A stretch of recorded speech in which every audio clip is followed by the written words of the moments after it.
Salut à vous toutes et à tous, aujourd'hui on se retrouve donc pour une toute nouvelle vidéo et aujourd'hui au programme, on va parler de les stacks avec hier sur Instagram. Je vous ai demandé quelques questions à me poser que je retiendrai pour une vidéo FAQ. Alors donc c'est le moment, alors avant que cette vidéo elle commence, n'hésitez pas à liker, ça me ferait énormément plaisir. Aujourd'hui comme vous avez pu le voir c'est une toute nouvelle chaîne YouTube, du coup c'est vraiment un départ de zéro pour moi, donc maximum de likes, maximum d'abonnements et maximum d'avis négatifs, constructifs, etc. sur toute cette vidéo en globalité. Alors donc, on est tout de suite parti pour la première question. Quel stade dans le monde aimerais-tu faire? Alors la question, je vais la diviser donc en deux. Dans un premier temps, parler de la France, quel stade que je rêve de faire. Et dans un second temps, dans le monde entier. Le premier, donc en France, c'est le stade Vélodrome. Je n'ai pas encore eu la chance d'y aller cette année avec les Stacks parce que le match était à huis clos. Donc l'année prochaine, c'est franchement le stade en premier que j'ai coché. Et dans un stade dans le monde entier, ça serait la Bombonera. Comme vous avez pu le remarquer, j'aime bien un peu les ambiances électriques, les ambiances un peu chaudes. Seconde question, t'aimerais voir qui a les Stacks la saison pro? C'est un bon continu comme ça. Déjà, merci pour le compliment. Dans un second temps, les Stacks l'année prochaine, j'aimerais franchement voir des jeunes avec fort potentiel et des jeunes joueurs. Moi, je suis vraiment un pro. J'adore franchement voir des jeunes joueurs arriver et de les faire grandir, exploser à 3. Ça serait franchement très très beau à l'image un peu d'un Julian Biancon. Je pense qu'on a déjà entendu le nom de Isaac Touré. Ça pourrait être cette case cocherait donc parfaitement. Après aussi la rumeur de Enzo Lefebvre qui est aussi pour moi le même cas que Isaac. On pourrait franchement et facilement les faire monter en puissance et surtout ça collerait parfaitement avec le profil du City Group. Du coup pour moi je pense que oui, des joueurs comme Isaac Touré, Enzo Lefebvre, c'est avec des joueurs comme ça qu'il faut s'appuyer. T'en penses quoi si la saison prochaine, on va chercher donc l'Europa League? Déjà, dans un premier temps, cette question-là, pourquoi je ne l'ai retenue? De un, je n'y crois pas. Mais de deux, pourquoi je l'ai retenue? C'est tout simplement c'est pour une seule raison, c'est pour vous dire qu'il faut redescendre vraiment d'un étage. Alors oui, le Citigroup est bel et bien propriétaire de l'Estac. Mais à l'heure actuelle, on a un très très gros chantier. On doit véritablement monter étape par étape. La première étape a été montée difficilement, mais a été montée, ce qui veut donc dire le maintien. Dans un second temps, il va falloir ne pas tomber dans le piège des 4 descentes qui va être très très importante. Cette saison-là va être très très dure. Et là, franchement, avec le 36 ou 37 points qu'on a eu la saison dernière, ça ne sera pas du tout assez. Il faudra au minimum pour moi 42 points si on veut se maintenir. Du coup, il y a des points en plus à aller chercher. Et alors, c'est pour ça que pour moi, il faut vraiment monter étape par étape. Et comme je vous le dis, si on arrive à choper une place entre la 10e et la 13e position, ça serait parfait. Pour moi, l'objectif devrait être celui-ci cette saison pour les Stacks. Quatrième question, quel est ton joueur préféré à les Stacks? Alors comme vous le savez maintenant, je pense que ce n'est plus du tout un secret de Polichinelle, c'est donc Julian Biancon. Tout qui colle, il a l'envie, il a la niaque, il aime le club, il est jeune, on l'a jusqu'en 2026. Franchement, c'est très très dur de ne pas aimer ce type de joueur à les Stacks, surtout quand il fait des déclarations, quand tu le vois sur le terrain, l'amour qu'il porte pour le club, etc. C'est très très dur de ne pas aimer ce style de joueur-là et c'est pour ça qu'à l'heure actuelle, je pense, pour l'avis de tous les supporters, c'est facilement le top 3 des joueurs préférés de l'Estac en globalité maintenant. Cinquième question, depuis quand tu es supporter de l'Estac et qu'est-ce qui t'a fait devenir supporter? Alors dans un premier temps, depuis quand je suis supporter de l'Estac, c'est très très récent, on va pas se le cacher. Depuis que je suis petit, déjà j'habite, on va dire, dans un village qui est coupé entre la Marne et l'Aube. Alors du coup, ça aurait pu facilement tourner en provenance de l'ennemi à Troyes qui est Reims. Mais non, du coup, tout simplement, je suis né à Troyes. C'était très très compliqué à aller au match parce que ça mettait beaucoup de temps à y accéder, mais j'y allais très très rarement quand même, mais sans véritablement prendre de passion directement parce que comme depuis tout petit, j'étais baigné, on va dire, par l'OM avec la famille. Mes premiers matchs que je regardais, c'était l'OM. Mes premiers matchs de Ligue des Champions, c'était l'OM contre le Real de Madrid, etc. Du coup, tout était autour de l'OM. Je n'ai jamais été voir un match de l'OM, etc. La première fois que j'ai vu l'OM, c'était cette saison devant moi pour la venue ici au Stade de l'Aube. Alors c'est pour ça que oui, le Stade de l'Aube, c'est un rêve pour moi, entre guillemets, parce que c'est tout l'attachement avec la famille, etc.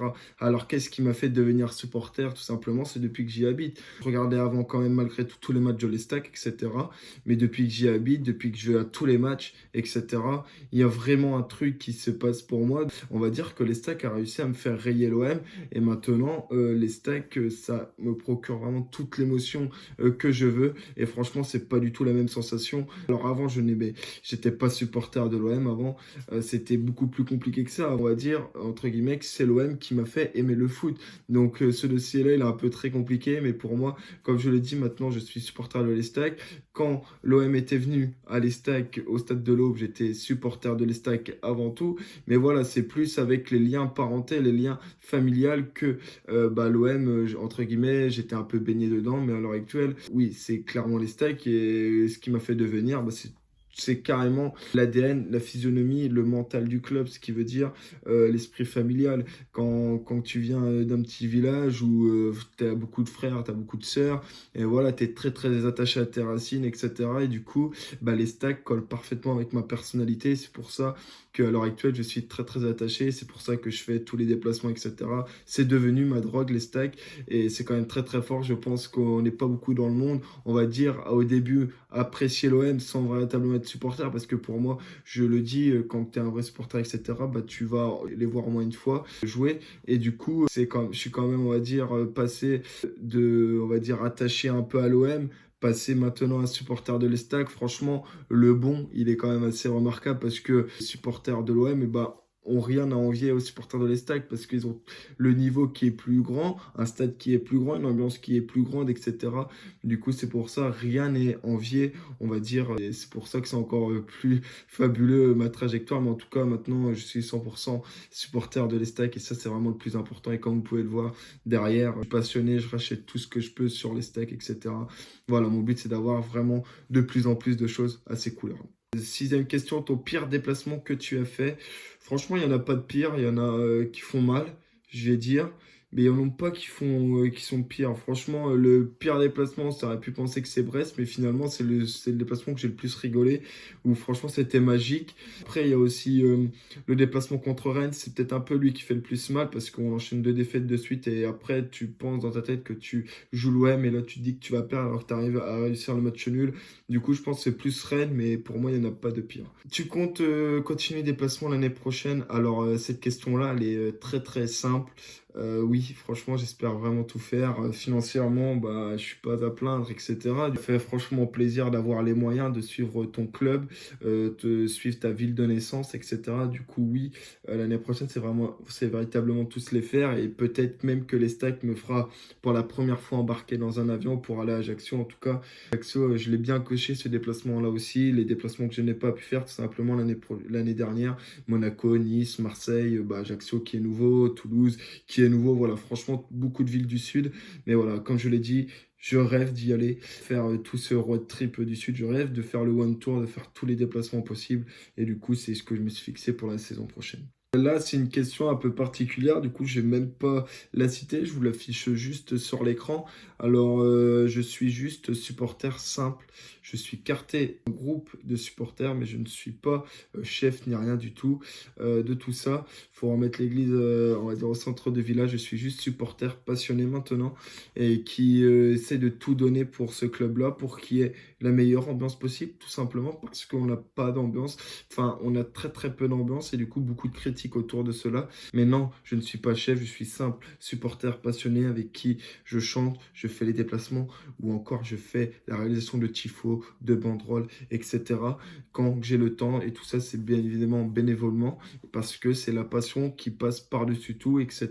Tout ça, franchement, c'est le plus beau quand tu es supporter, c'est de voir tout ce qu'il y a, mais vraiment pas mis en valeur, mais tout ce qu'il y a derrière. Voilà, franchement, c'est le plus kiffant, c'est de faire tout ce qu'il y a derrière un match de foot, derrière les joueurs. Ça, c'est vraiment le plus kiffant quand tu es simple supporter, passionné. Après, petite annonce, l'année prochaine, je ne sais pas encore où je serai, si je serai carté ou pas, si je serai abonné en Champagne Basse, je ne sais pas, pour l'instant pour moi c'est vraiment le flou, parce que comme je vous l'ai dit maintenant, mon kiff c'est les stacks et l'audiovisuel, du coup comme là vous pouvez le voir, j'arrive à mélanger tout ça et maintenant il faut pour moi faire des beaux clichés de photos, etc.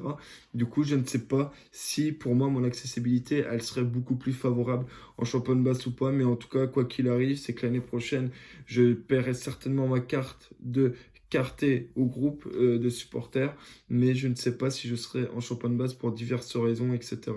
Je serai abonné au stade et ça c'est le plus important, c'est de soutenir son club parce qu'on peut le soutenir dans n'importe quelle tribune. Voilà moi les gars, je vais vous laisser là-dessus, prenez soin de vous, restez comme vous êtes et surtout, allez les stacks. Ciao les gars, bye bye.